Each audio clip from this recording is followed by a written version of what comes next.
Saldico, pinapatodas na ang mga kontraktor para hindi siya isumbong.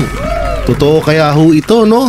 At ito, Martin Romualdez nagbabayad gamit ang pera ng taong bayan sa mga vlogger para siraan si Vice President Sara Duterte. Aba nako, grabe naman ito, no?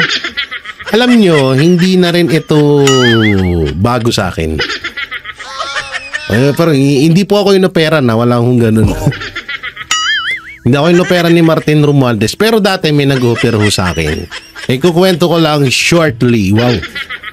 Dati, bago ako magsimula sa politics topic, may isang dati po akong sa showbiz, diba? Wow, artista ka, Jay. Dati po ako sa showbiz, sa Tito Vic and Joey. Isa po ako sa TVJ Defender. So, nung tapos na ho yung issue doon, napag-isip-isip ko na gamitin ng aking YouTube channel para ipagtanggol at ibalita ang katotohanan sa ating mga kababayan.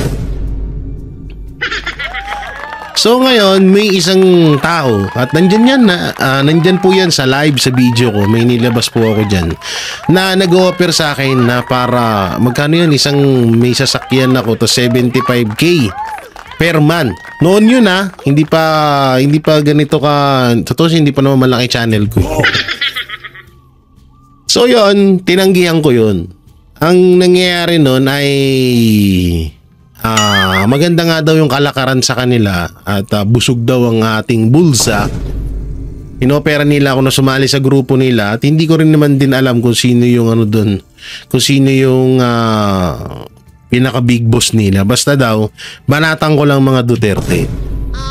So hindi ko tinanggap yon nung una. No, bago tayo pumunta sa mga mismong topic natin. So pangalawa, may lumabas at may nakarating, banateros na ako nito, may nakarating sa amin, sa akin, na isinend na galing sa conversation at audio record galing sa GC ng mga vlogger na di umano'y binabayaran ni Martin Romualdez. So nasa vlog din natin ho yan. Nandyan lang ho yan. Hanapin nyo lang po dyan, no? So yun, ibig sabihin, itong bayaran sa mga vlogger ay hindi na rin bago ho. Kasi na-vlog ko na rin ho ito nun. Siguro mga 1 year ago na rin. Matagal-tagal na.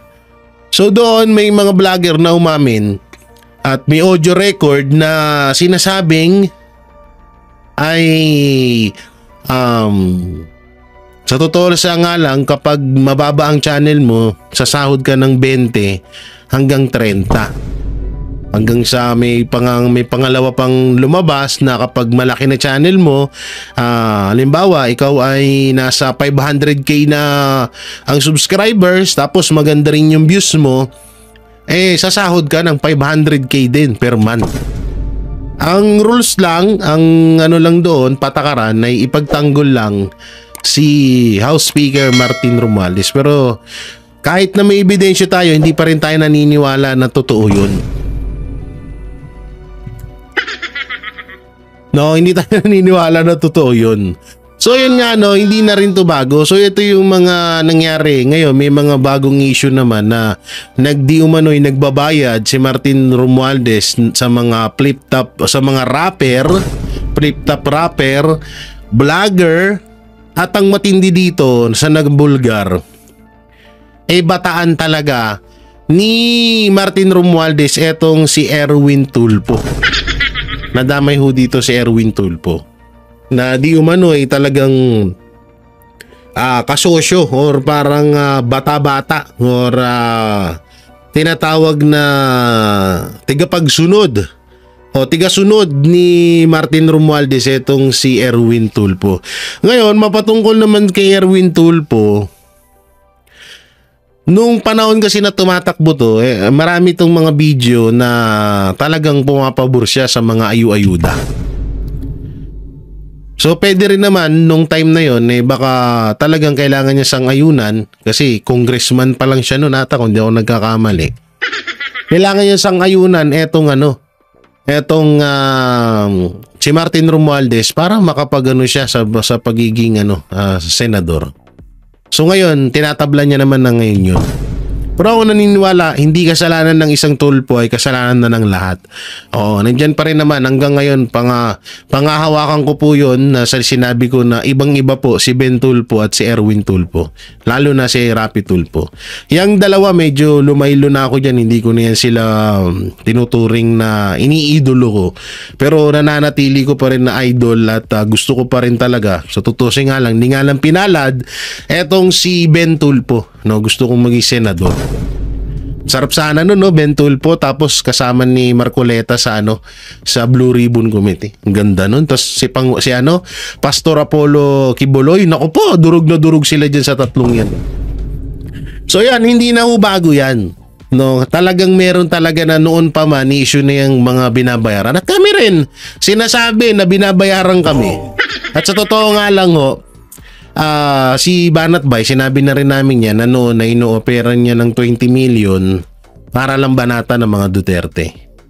Ino-opera ng Banateros para lang banatan ng mga Duterte. Pero kami kasi kontento na kami sa kung anong meron kami. No, kung anong meron kami ngayon, kontento na kami doon, masaya kami doon. Basta ang amin lang, never kaming gagawa ng katarantaduhan na ikakapahamak ng pangalan namin kapalit ang pera. No, so yan lang. So dito muna tayo sa interview ni Ted Pailon dito kay Secretary Bunuan mapatungkol sa lifestyle check. So panoorin po natin. Ani, maraming salamat po ulit sa pagising na maaga para sa ating programa. Sek, unahin na po natin itong issue, yung sinasabi po ng Pangulong Marcos Jr. na lifestyle check po sa lahat ng ahensya po o opisyalis ng gobyerno. Pero ang pinauuna niya po ang DPWH. Sek, kayo po ba willing mismo na maging ehemplo sa mga empleyado po dyan sa DPWH na kayo na mismo ang unang magpapakita po ng inyong SALN o Statement of Assets, Liabilities and Net Worth? So naman po, pagka we are required actually to show up to date yung mga SALN kasi pinaimbestigahan ng ating presidente, why not po? Okay lang po. At kayo din po ba, willing din po na simulan na rin yung lifestyle checks sa mga district offices, sa lahat po ng senior officials at iba pang mga officials po dyan sa DPWH? Yes po, yes. Opo. Opo. Sir, how soon can this happen? Ito pong sinasabi ninyo na paglantad po ninyo ng inyong SALN, maging yung pagsisimula ng lifestyle check dito po sa mga senior officials, maging sa mga district engineers. Sige po, Sec. Kung sino po yung sabi nga natin ng presidente na imbestigahan yung lifestyle check, kung sino po yung mag-iimbestiga, then we will make available all the necessary documents that they would need after the check. Ganun po. Pero inalagtad lang po namin dito, somebody must have to check actually kung tama po yung sinasabi natin, just making the record available po naman. At least malinaw po na kayo mismo, hindi lang ang mga opisyalis po dyan, willing ipakita po yung inyo pong SALN. Maiba po ako, Sec. Oo. Hanggang sa ngayon po, meron pa rin mga panawagan dun po sa pagsasabi na kayo daw po'y magbitiw na sa pwesto. Dahil pa rin po dun sa sunod-sunod na issue na kinakaharap ngayon ng DPWH, ano pong tugon nyo dyan, Sec? Paulit-ulit naman po itong sinasabi ng Malacanang. Tuloy-tuloy. And I've been very consistent po sa sinasabi ko naman that my service as pressure of the President naman po. And yan lang naman po. At tuloy-tuloy naman po yung utos ng aking Presidente sa akin. Tuloy-tuloy po lang yung investigasyon ng mga anomalous flood control projects. At ito po yung binibilisan namin. But anomalous ikaw mismo nagsabi na may ghost project nga. And also to attend po yung mga hearing sa mga Senate at dito sa House. Yun po. Until such time that I am constrained by the President actually na po ang decision nating Presidente, and then nando doon po. Kaya lang po, nandito po yung tuloy-tuloy po na pag-oversight po doon sa mga pagtugon po doon sa investigasyon sa lahat po ng flood control project. Lalo Ang galing, no? Talagang DPWH pa ang mangunguna dyan. Samantalang sila ang tinuturo ng mga kontraktor ngayon. Tapos sila din mag-iimbestiga. Ang galing! Only in the Philippines, you know? sana po yung mga data ni mga sinabit namin sa ating presidente.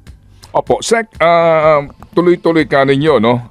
Itong, and then, unless lang na pahintuin kayo at sabihin po ng Presidente to leave or to vacate your post, pero ngayon, tuloy-tuloy kayo ikanyo sa pagbibiripika at pag-iimbestiga.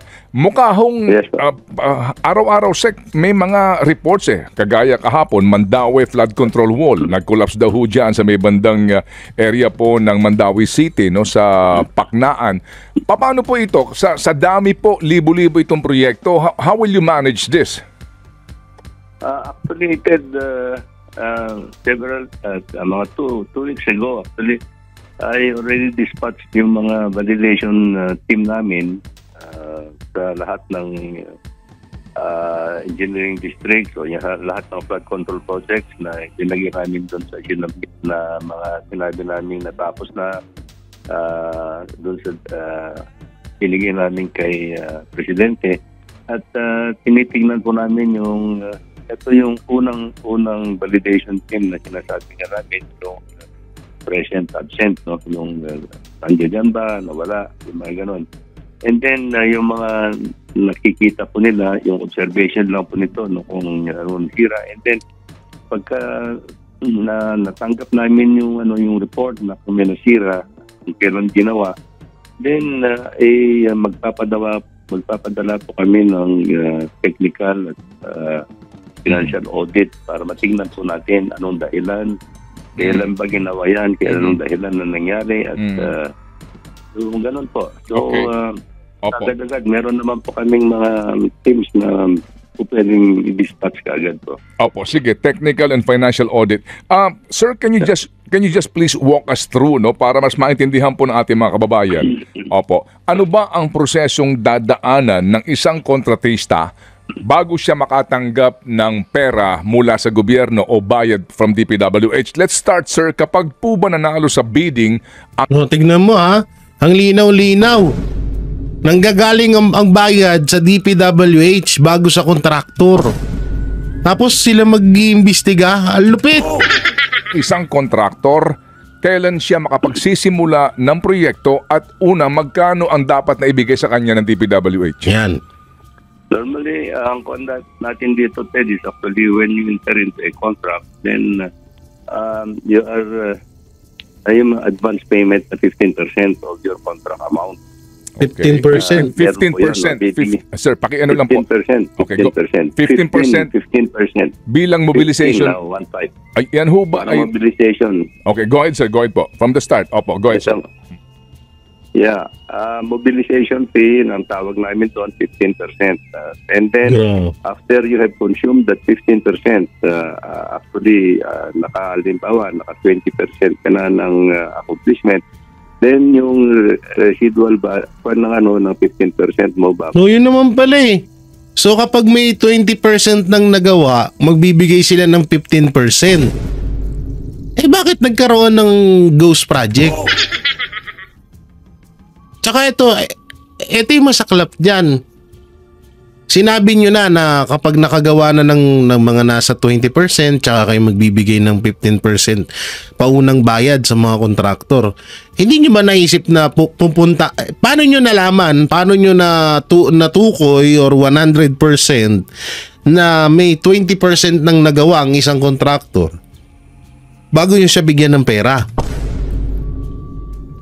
Hindi ba kayo may mga ni-report ba sa inyo ang mga inspektor na sinabi na totoo may nagawa na tong contractor na to, nasa 20% na, kaya pwede nyo na siyang bigyan ng 15% diyan sa kontrata nila? 'Di ba? Tapos magugulat ka, sasabihin mo may mga ghost project. Tapos parang tikom ang bibig nyo na nailabas yung mga ganyang, kasi talagang dapat ilabas yan. Na halimbawa na eto, ganito yung unang 20% na nagawa nila, eto. So syempre papakita, may picture, may video, or kung anong katibayan na pwedeng maipakita ng kontraktor para bigyan nyo siya ng 15% na paunang bayad dyan sa kontrata nila, dyan sa flood control project. So bakit wala kayong maipakita ngayon at sinabi nyo totoo ang ghost project? Bago pala kayo magbigay ng pera, bago pala kayo magbigay ng 15% para sa mga kontraktor, nag-aantay muna kayo na may magawa silang 20% muna. Ay naku po. Bayad na naman kami ulit sa accomplishment mo. So 5%, 10% until ma-recover yun naman yung pala 15% mo. Binabawas yung 15% mo as you accomplish po yung mga accomplishment po doon sa kontrata mo. Okay, and ang tawag po doon progress billing. Progress billing po, yan sa progress billing mo. Opo, sige po. So Binabawas po yun, binabawas yung 15% mo sa mga progress billing mo po. okay, and then sir, kapag po tuloy-tuloy ang proyekto, kailan po babayaran ng kompletong amount para po doon sa kabuuang halaga ng kontrata yung kontratista? Kailan po babayaran siya ng DPWH at ano po ang mga kailangan na dokumento at prosesong dadaanan? Magandang please? tanong to. Ang pagka natapos po yung proyekto, then it has to go through a patawag nito, QAU, yung Quality Assurance Unit Assessment, kung natapos ba yung proyekto in accordance with the specifications and your contract, no? And then bago maanohan yan, may audit din po yan. Audit na din po namin yan kung pupunta na po yung Commission on Audit para tignan din po para at kung wala kong problema sa lahat, then babayaran po yung final payment niya. And then meron po yung 10% retention fee na ino-hold po namin for 1 year para po doon sa yung 1 year warranty period niya para doon sa proyekto ko. Okay. Yun naman pala bakit hindi nyo alam na may nangyayari ng katarantaduhan sa flood control project? May pinapakita pala. Kasi si Bunuan na mismo nagsabi na totoo ang ghost project. Parang ang gulo eh. 'Di ba? Magbibigay kayo ng kumpletong bayad doon sa kontrata nila sa flood control project. Tapos binibigay naman pala sa inyo ng mga kontraktor yung ebidensya na patunay na tapos na or finish na yung pinapagawa nyo bago kayo magbigay ng pera. So, bakit nagkaroon ng ghost project? At hindi nyo ba naisip yun na pwede talagang mangyari yun? Natutusin nga lang may video si Pangulong Duterte mapatungkol sa DPWH, pero mamaya natin or kaya sa mga susunod vlog natin. Okay. So sir, can you just again walk us through ilang mga tao sa DPWH ang dapat daanan nito, excluding COA, bago siya magkaroon ng clearance na kumbaga para bayaran siya ng kabuuang halaga po nung kanyang kontrata? Mga ilang pong official ito o tao sa DPWH? Siguro abot ng mga 10 siguro, kasi including mga inspector, quality assurance, pupunta sa finance, yung accounting, pupunta dun sa engineer, assistant district engineer at saka sa district engineer para mapirmahan niya kung siya ang approving officer . So yun naman pala bakit tayo una mong paimbestigahan yung 10 na tinutukoy mo? Baka doon sa 10 na yan kasali or kasabwat ng mga kontraktor na gumagawa ng katarantaduhan sa flood control budget. Napakadali nun.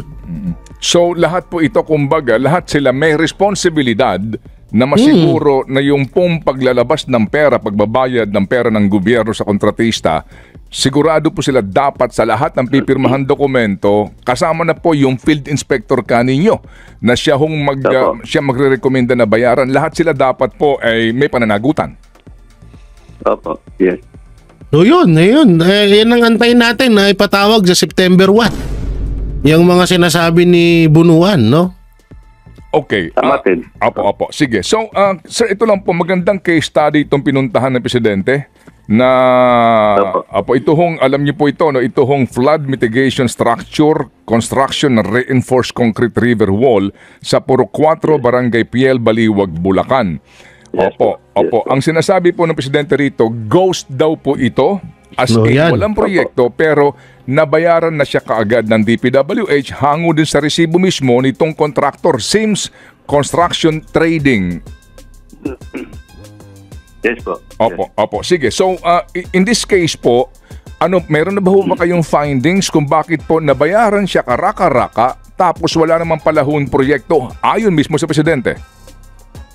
Tama po. Kami naman po nagbigay ng information to the President actually. So actually, ang namin dito, even before that, alam na namin po yung may mga ganyang kaso na pinitignan namin sa sa engineering district na tinutukoy natin. Mm-hmm. So even before that, linagay ko sa floating status lahat yung mga tao that have been one way or the other kasama po sila dun sa pag-supervise, pag-process ng bayad, yung mga gano'n. From inspector all the way to the district engineer, I put them into floating status. And nag-issue na rin po ako after that ni Presidente nga, nag-issue po ako ng preventive suspension sa kanila at nagbibigay po sa kanila ng show cause order pa muna. At nag-lapse po yung nila, yung 72 hours nila. So I had to issue the preventive suspension po sa kanila. So ibig sabihin pala talaga nito, kasi ito ang linaw ng sinabi ni Bunuan na after sila magbigay ng 15% na bayad sa mga kontraktor, may maipakita muna na ebidensya na kahit papano makagawa ng 20% ang mga kontraktor pa bago nila ibigay yung 15% na kontrata. Ngayon, ganun ulit, bago nila maibigay or bago nila ibigay ng DPWH yung pinaka full contract budget or pera o pasahod, yun, parang dali. Pag na natin Englishin, nahihirapan ako. Naghahanap pala muna sila ng sapat na ebidensya, sapat na dokumento na tapos na talaga yung project.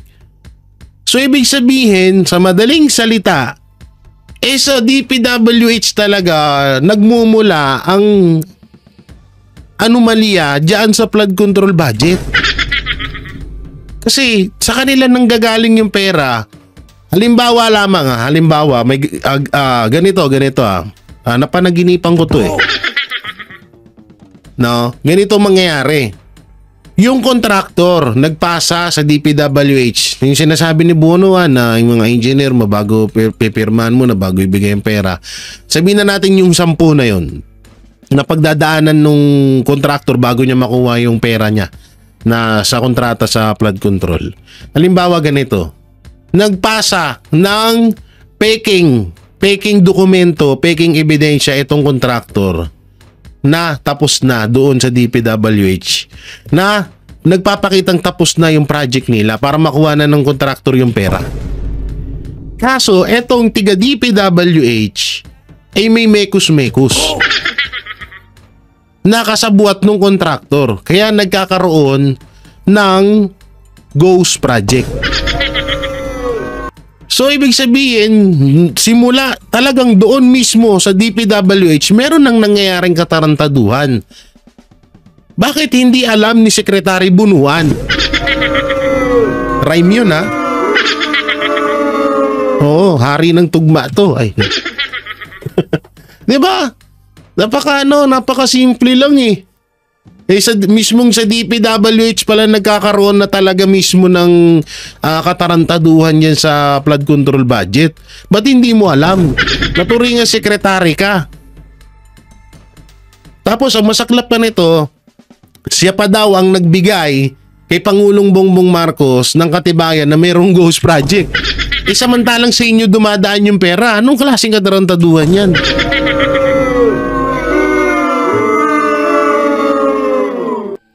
At ito pa pinakatanong, paano nakakalusot yung mga kontraktor diyan sa DPWH? Paano nila nailulusot na tapos na yung project at naibibigay nyo yung pera? Kagaya ng sinabi dito, ghost project pero nakuha na lahat ng budget.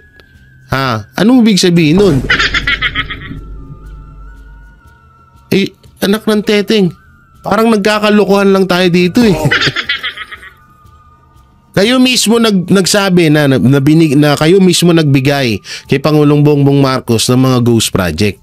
Pero bago nyo tanggapin or bago nyo bigyan ng pera, ng kabuuang pera sa kontrata ng mga kontraktor, nangihingi muna kayo ng sapat na ebidensya na patunay na tapos na yung project bago nyo ibigay yung pera. At hindi lang isang tao kundi 10. So doon sa unang tao, halimbawa peke ang good dokumento, doon pa lang malalaman bakit lumagpas sa napakaraming ahensya ng DPWH. So ibig sabihin, talagang grabe ang katarantaduhan na ginagawa ng DPWH. Ganun ba yung dapat naming isipin? Anak ng teteng naman Kayo na mismo nagsabi na may ghost project tapos sa inyo rin pala nanggagaling yung pera na ibinibigay sa mga kontraktor. Kaya ngayon yung isa sa pinakatanungan, paano nakakalusot yung ganyang gawain ng mga kontraktor? Na nakukuha nila yung pera kahit hindi naman sila gumawa ng proyekto. Kahit wala silang ginawang proyekto, nakukuha nila yung pera. Anak ng teteng, grabing katarantaduhan yan. Sino po ang district engineer sa panahon po na naibigay ang kontratang ito sa SIMS? Yan. Ang pagkaintindi ko, I think district... Pagkaintindi mo, tangina, sekretary ka Parang di mo alam. Parang wala kang alam. Engineer Alcantara ba? Ito yung Henry Alcantara. Yes po, yes. Opo. Yes. Opo. Yung Bryce Hernandez po ang kanyang assistant district engineer, secretary? At that time po. Ngayon siya ang district engineer po. Opo. Sa ngayon po, itong Bryce Hernandez, asan to ngayon, itong mga taong ito? Ay naka-preventive suspension po sila. Itong dalawa? Opo. So yan, kasama po sila sa preventive. Hindi lang po sila. Opo. Doon tayo na, saklap pero kapag pipitsugin tao, kulong agad yan. Saklap naka-suspension lang. Sarap buhay. Kung galing po sa inyo mismo itong impormasyon na nakarating kay Presidente, kapansin-pansin Sec, na doon po sa kanyang kontrata sa DPWH, supposed to be po ang contract effectivity nito ay noong pong Pebrero 25 ng 2025, And then dapat daw po ito ay matapos ng Oktubre ngayong taon. At ang cost nito ay 55 million. Pero doon sa resibo ng SIMS, kung Pebrero 25 ang simula ng proyekto, March 19 pa lang nakatanggap na ang SIMS ng 43 million mahigit. So, kapansin-pansin po, February then March, kung mobilization fee, 15% lang dapat. Ano kwento dito? Ano nangyari dito, Sec? Kaya nga ito yung mga documents that we are trying to consolidate. At ito lang sinasabi, I think anomalya talaga yan pagka ganyan na nangyari din. And these are the documents that we are now consolidating. So talagang maanomalya. Tapos, sinasabi mo na talagang may anomalya diyan sa isyung yan. Anak ng teteng, sa mismong department mo nangyari. Sa mismong DPWH to nangyari. Ba't hindi mo alam? That at the end of the day, pagka hindi mo na ipaliwanag ng husto itong mga ito, then you will find the necessary charges against them. Opo. And all those, pati contractor.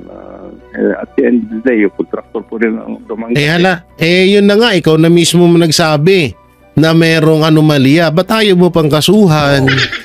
Ba't ba pa ayaw mo bang kasuhan? Ngani? Di ba? Obvious na Magkakaroon pa ba ng investigation? 41 million, dapat 50, tama ba? 41 million, 400 million. Dapat 15% lang muna maibigay pero lagpas-lagpas yung binigay. Oh, sino nagbigay? DPWH. So ano? Nga. Ang inang yan. Opo, and Sec, sa inyo pong sa tinagal-tagal niyo po sa kagawaran sa departamento. Yan na. Paano kaya nangyari to? Ano ho ang inyong teorya dito na Hindi diretsuhin mo na kasi Manong Ted. ng kontrata and then binayaran kagad ng halos the full amount of the project? Ulitin natin yung tanong. Pakinggan nyo. Sa tinagal-tagal niyo po sa kagawaran sa departamento, paano kaya nangyari to? Ano ho ang inyong teorya dito na kapipirma lang ng kontrata and then binayaran kagad ng halos the full amount of the project?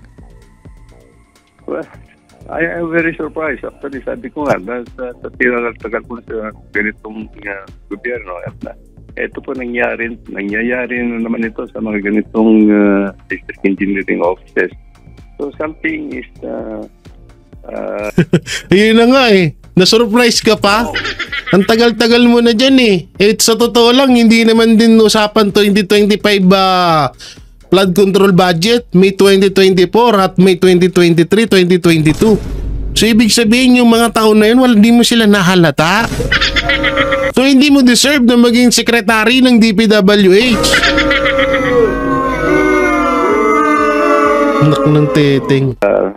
Something sa akin lang Something fishy, ganun. Something prodded them actually to get into this kind of a anomalous procedures. I don't know. That's why we are trying to unearth actually kung bakit nila nagawa yan. Alam naman nila po yung mga patakaran and they are being... Kung tangin na mo, bunuan, pinapaikot-ikot po kami. DPWH secretary ka, wala kang alam yun.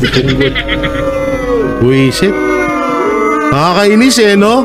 DPWH secretary ka, hindi ko alam kung bakit nila ginawa yan. Hindi ko alam kung paano nila nagawa yan. Sa tinagal-tagal ko sa DPWH, hindi ko alam paano nila nagawa yan. Putangin na kaya di umalis ka dyan. Wala ka naman palang kwenta dyan eh. Anak ng teting naman oh. Oh, dito tayo. Oh, dito, eto, papanood ko sa inyo ha. Oh, tignan nyo yung ginagawa DPWH oh. Oh, Secretary Bunuan oh, panoorin natin to. Mga kapuso, Ian Cruz po ng GMA Integrated News. Narito po tayo sa Barangay Ayaw-Iyaw. Dito po yan sa Lemery. Tignan nyo kung paano kitang-kita ho dito yung katarantaduhan na yung katarantaduhan ng mga kontraktor. Plus, makikita po natin merong mga sheet pile na binunot dito sa gilid po yan ng Pansipit River. Okay. At, ongoing po itong project na ito dito sa barangay na ito. Binunot. At 2 weeks ago pa lang daw itong proyekto na ito. Okay. At ang sinasabi sa atin ng mga taga-municipal engineering office ay hindi daw sumunod sa tamang sukat itong kanilang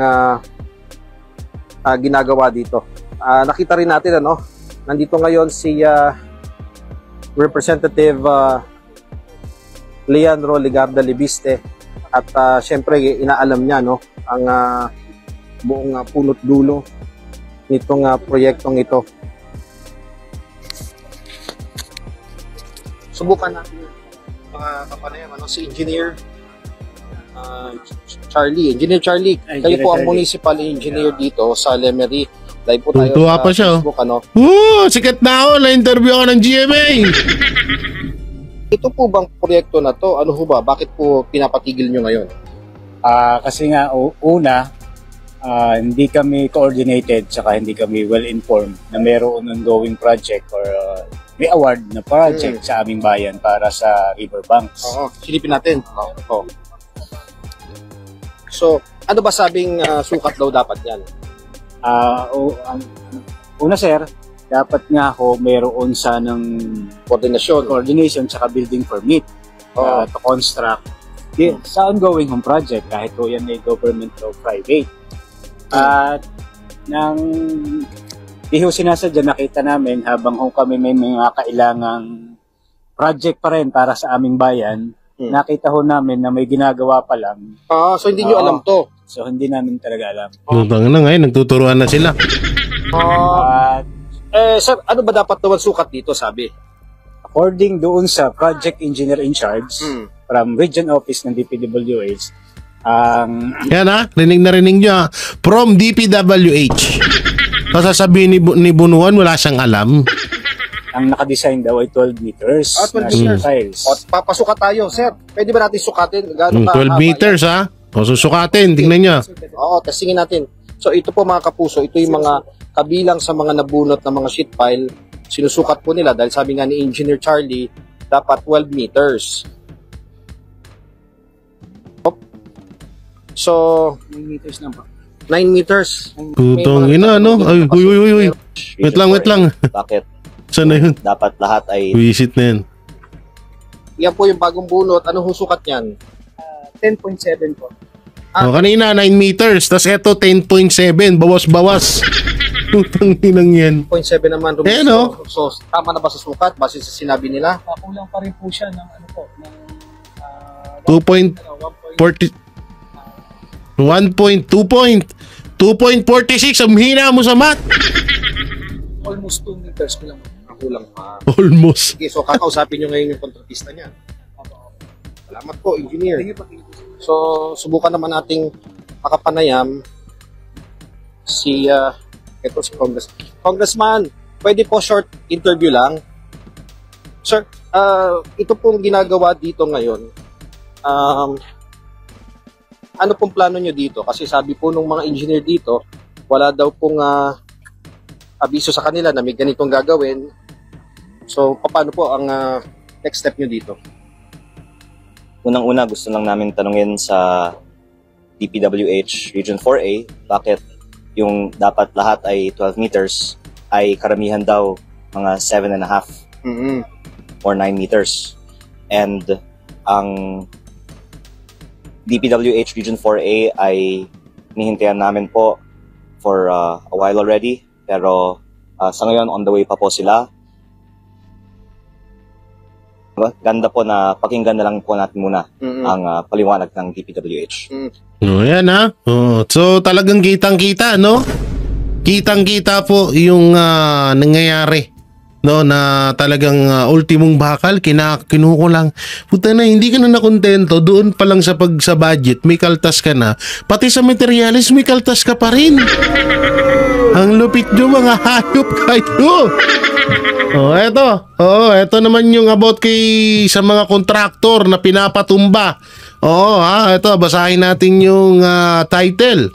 Kaya na, DPWH contractor itinumba ng riding in tandem. Ano to? Kasagsagaan ng anomalyang sa flood control. So panoorin natin to. Pagkat yung mga katanungan. First question, Kenneth Pasyente, PTV4.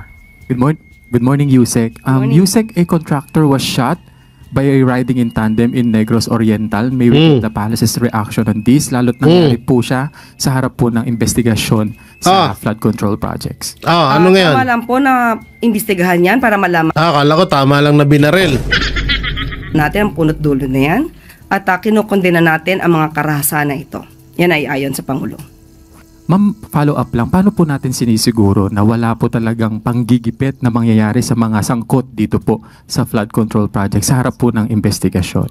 Alam naman natin kung ano ang nais ng Pangulo. Makasuhan ang dapat makasuhan, mapanagot ang dapat na mapanagot.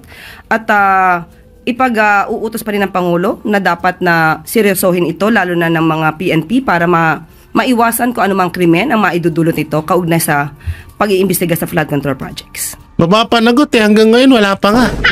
Asan yung boss mo? Gala pa rin ng gala. Hanggang ngayon, no? Wala pa rin. Buti pa si Marcoleta, may napapalayong pag-iimbestiga niya.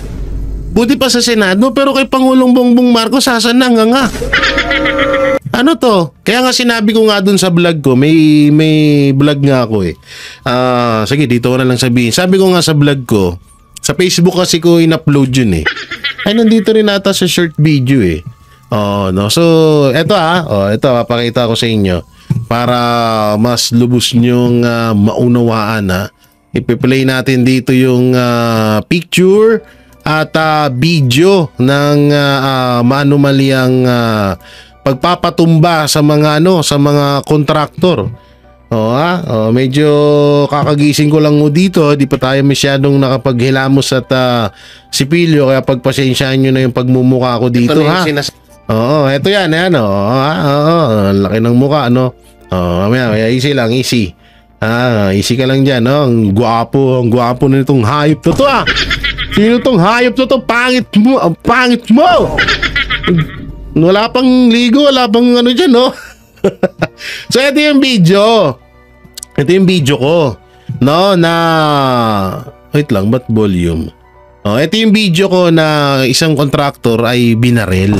At hindi na lang isa ngayon, marami na sila. So, ito panoorin natin ito, panoorin natin yung video ko. Sabi ko, naku po. Ito na yung sinasabi ko na ang flood control ay parang sa war on drug. Itutumba lahat ng mga drug lord yung mga bata nila para hindi sila ilaglag. So ngayon nangyayari na rin dito sa issue ng flood control. Tingnan nyo. Kontraktor binaril sa Negros Occidental. So ano bang rito? Ano ba ang matatawag natin dito? Inuubos na nila yung mga kontraktor para hindi sila ipagsabi. Nako po, mahirap yan. Diba? Inuubos na yung mga kontraktor para hindi sila isuplong or hindi malaman kung sino yung mga nasa likod nila. Dapat talaga maimbestigahan agad dito, agad-agad. Dahil grabe ito. Baka mamaya kung kailang action tayo kapag ubos na sila. Ito na yung sinasabi ko. So ito na, mamaya na, timing ka na dyan tahimik ka na dyan. Masyado kang maingay. So yun nga yung sinasabi ko.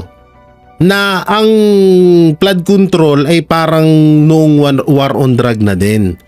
Ang ginagawa doon kasi nung war on drug, kaya dumami din talaga ang mga namatay na mga pusher, addict, source or source tuloy. Mga gumagamit dahil din sa mga drug lord, sa mga pinuno nila, para hindi sila mabisto. Dahil nga nung panahon ni Pangulong Duterte talagang uubusin ang mga drug lord sa bansang Pilipinas. Ang ginawa ng mga drug lord, kesa maunahan sila or isuplong or ituro sila ng mga kanilang mga pusher, ng kanilang mga bataan, na inunahan sila na mismo ang pumatay diyan sa mga addict na yan. Ngayon, nangyayari na ulit sa mga kontraktor. Nangyayari na ulit ngayong administrasyong Marcos.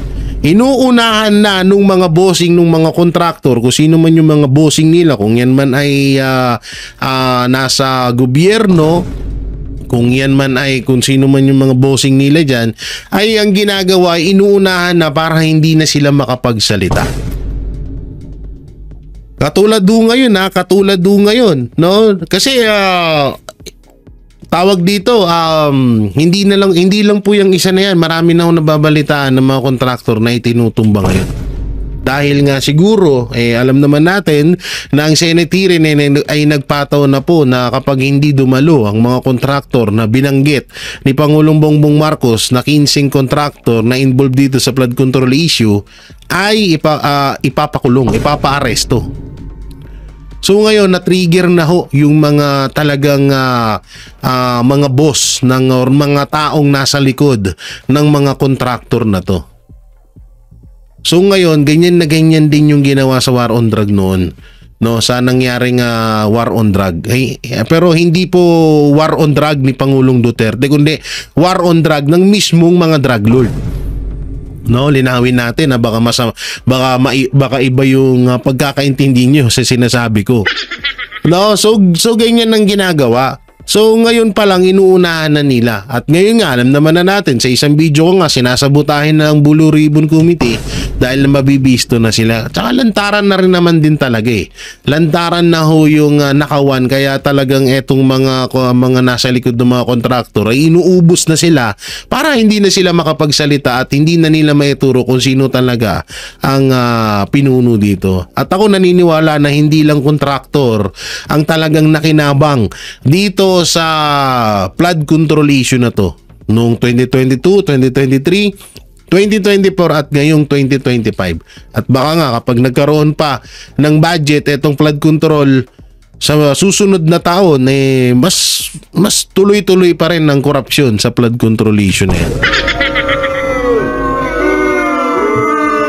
So mapunta naman tayo dito. Oo, i-edit lang natin muna.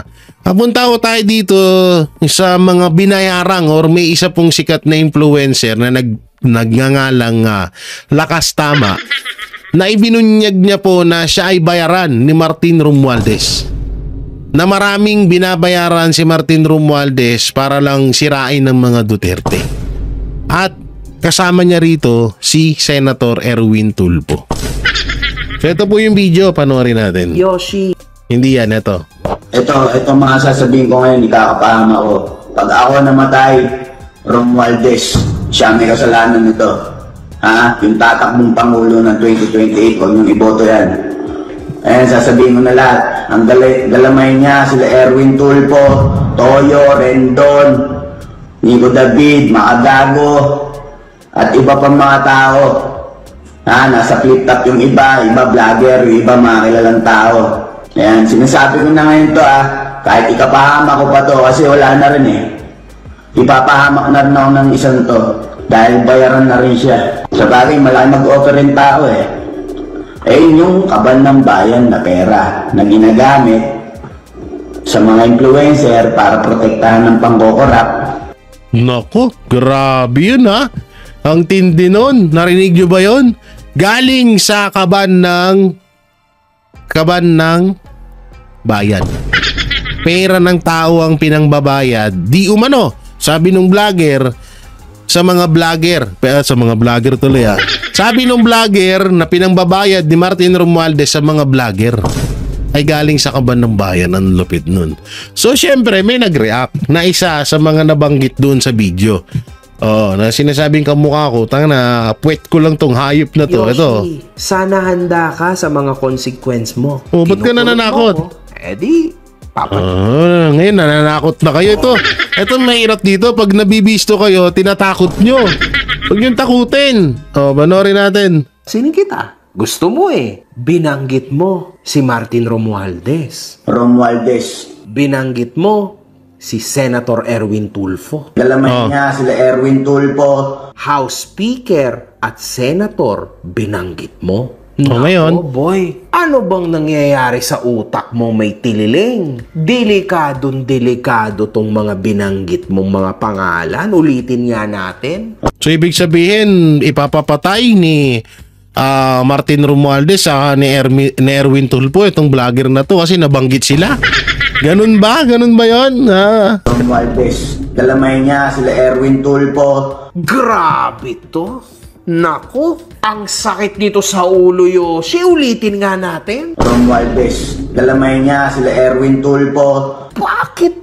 Naku, pinanggit mo pa si Senator. Ulitin nga natin. Galamay niya sila Erwin Tulfo. Grabe. Toyo, Rendon, Nico David, Makagago. Di ka ba natatakot? Pati si House Speaker binanggit mo. Ulitin nga natin. Romualdez. Oh my goodness, man. Bakit sila yung pinangalanan mo? Ulitin nga natin. Romualdez, galamay niya sila Erwin Tulfo. Grabe yun. Ano naman kung binanggit niya? Kung totoo naman yun.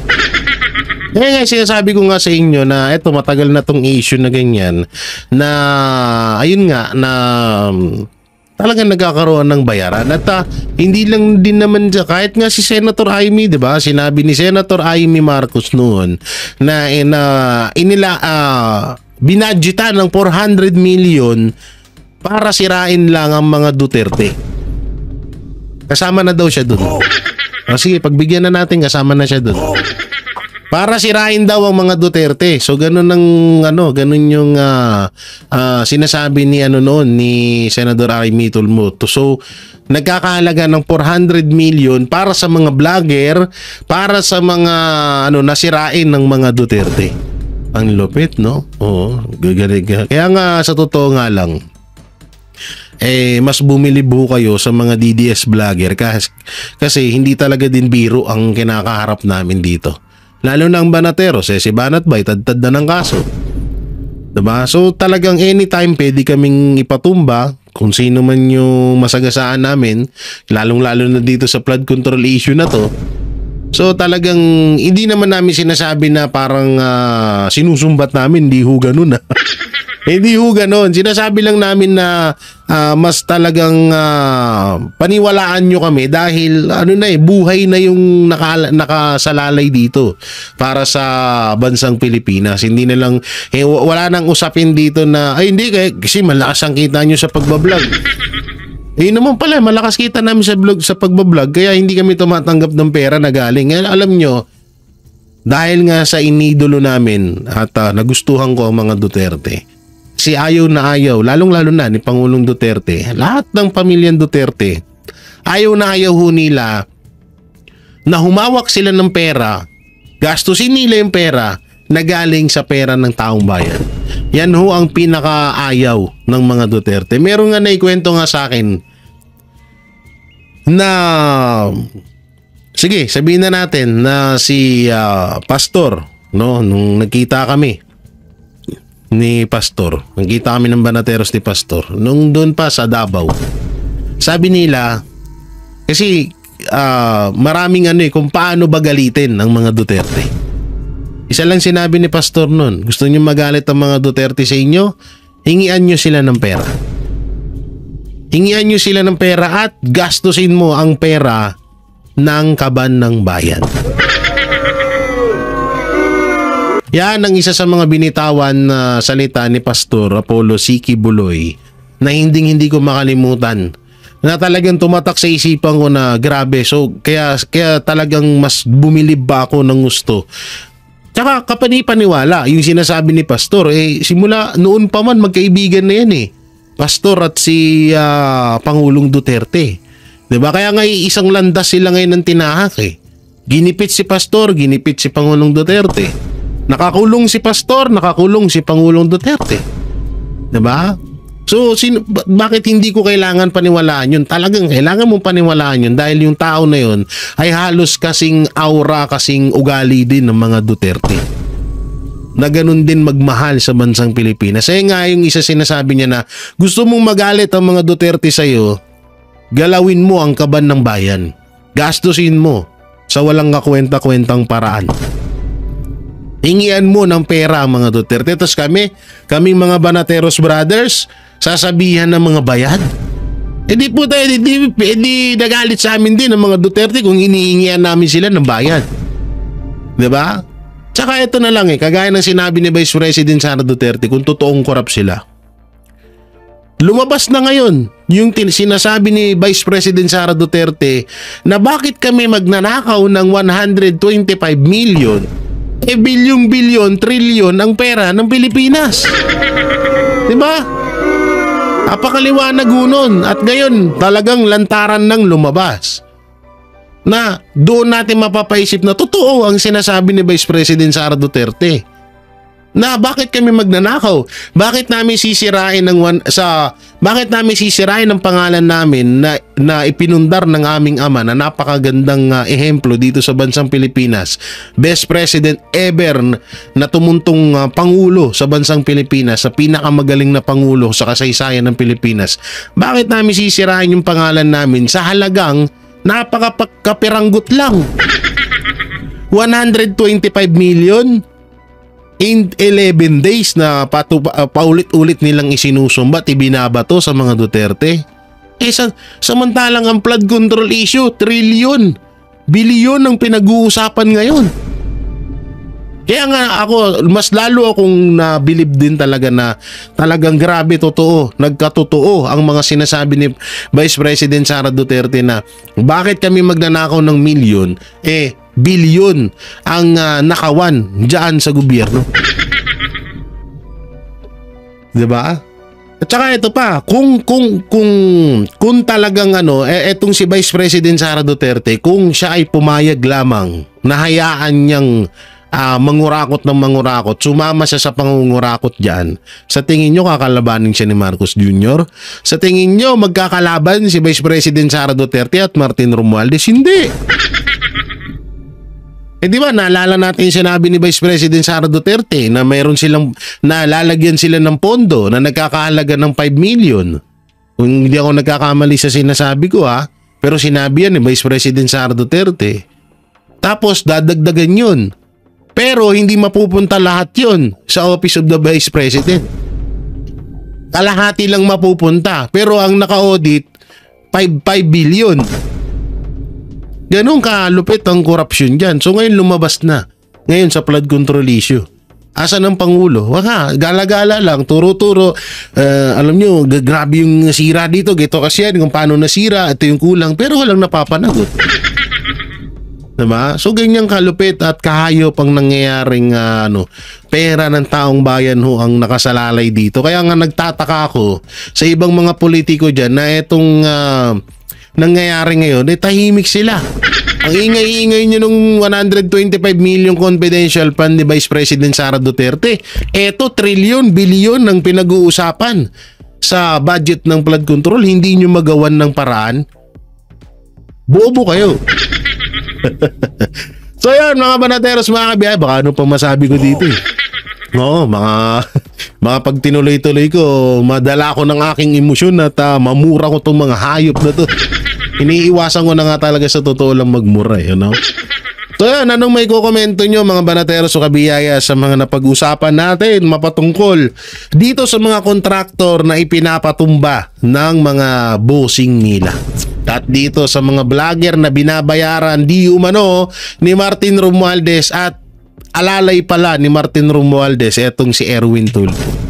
So i-comment, tsaka doon sa video na interview ni Mr. Secretary DPWH Bunuan, ano pong may kukomento nyo? I-comment nyo lang po dyan sa baba at ating babasahin niya. Siyempre, don't forget to like, share, comment, and subscribe sa ating YouTube channel. Pipindot na lang din po yung bell button para lagi kayong updated sa ating mga video araw-araw. So maraming salamat. Ingat po kayo palagi. God bless and peace and bye-bye.